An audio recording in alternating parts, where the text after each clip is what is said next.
Have you ever gazed up at the night sky, watching the stars and wondered, why are we here? Why did the Creator create this universe? Why all this vastness, this beauty, and yet suffering too? Why were we born only to age, struggle and die? These questions echoed in the hearts of many.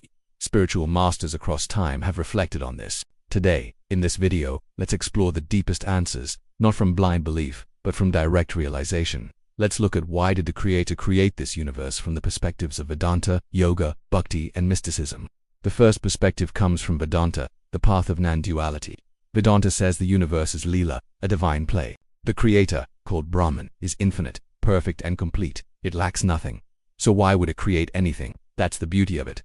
It didn't create out of need. It created out of abundance, like a musician who plays, a dancer who dances, a flower that blooms. It just had to express itself. Swami Vivekananda beautifully said, "This universe is the infinite's own sport, a joyful manifestation of that which cannot be described." So the purpose is to realize that none of this is separate from that, to awaken from the illusion and know, Aham Brahmasmi, I am that. The yogic view is different, but just as profound. Yoga and Sankhya say creation exists so that the soul, the Purusha, can experience and evolve. Prakriti, nature, manifests the world for the soul's journey. Pain, pleasure, relationships, failures, all are lessons. Through lifetimes, the soul learns, detaches, and finally, it becomes free. This is called Kaivalya, absolute liberation. The world is like a school. You graduate not by fighting it, but by becoming aware within it. Now let's turn to Bhakti, the path of devotion and love. Here, the universe is created for Lila of love. The soul is like a lover separated from the beloved. He who created the thirst also created the water, says Rumi, meaning God created this world not as a test, but as a longing, so we may feel the pain of separation and return to divine embrace. Mirabai sang, "I have found the ocean of joy. My soul swims in the love of the Lord." For the Bhakta, the world is a stage where we rediscover God, not with logic, but with the fire of the heart.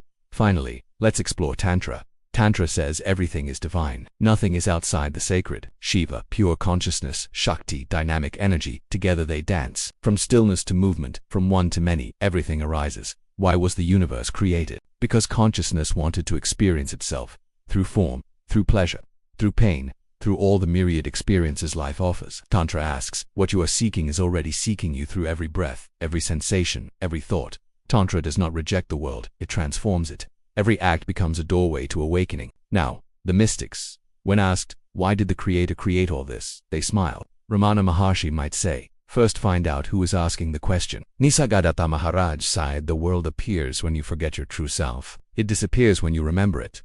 The question assumes there is a Creator and a you, but in deep realization there's only being, no cause, no purpose, just this. Now, here's the truth. Each path offers a lens, a perspective, a map, but there's no one answer that satisfies the seeker completely. And here's the secret. The deeper you go, the less you ask, why? And the more you ask, who am I? Because when you awaken, you don't find a Creator outside you. You realize you are that eternal presence. So coming back to our original question, was it play? Was it evolution? Was it longing for love? Or was it simply an illusion? Which is the truth? Well, maybe all of them. Maybe the Creator created the universe for the joy of creation, for the evolution of souls, for the dance of love, and for us to awaken from the illusion of separation.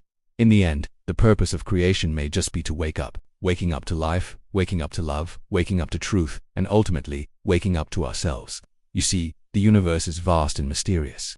There's so much we don't understand, so many wonders we haven't discovered yet. We're like a tiny drop questioning the endless ocean, and sometimes the biggest answers lie in the quietest corners of our hearts. Think about it. When a child asks, why is the sky blue? Or why do birds fly? We don't have an answer. Instead, we show them the sky, the birds, and say, that's all we can do, and maybe that's enough. Maybe the most profound truth lies not in answering all our why questions, but in experiencing the what is directly. When we look up at the universe, we're also looking within ourselves, because the universe is reflected in our inner cosmos, our joys and sorrows, our hopes and fears. They echo the vastness of existence. When we seek the meaning of life, we're also seeking ourselves. We want to know why we're here, what our purpose is, and how we fit into the grand scheme of things. But maybe the answer is simpler than we think. Maybe it's not about finding the why, but about embracing the what is. It's about accepting our joys and sorrows, our successes and failures, our loves and losses, and all the experiences that make us who we are. It's about recognizing that each moment is a gift, a chance to learn, to grow, and to love. In the end, maybe the universe doesn't owe us an explanation. Maybe we're not here to find all the answers. Maybe we're here to experience, to feel, to love, and to live. Maybe the point of creation is not to understand it all, but to be a part of it all. So the next time you gaze up at the stars and wonder about the grand design, also look within yourself.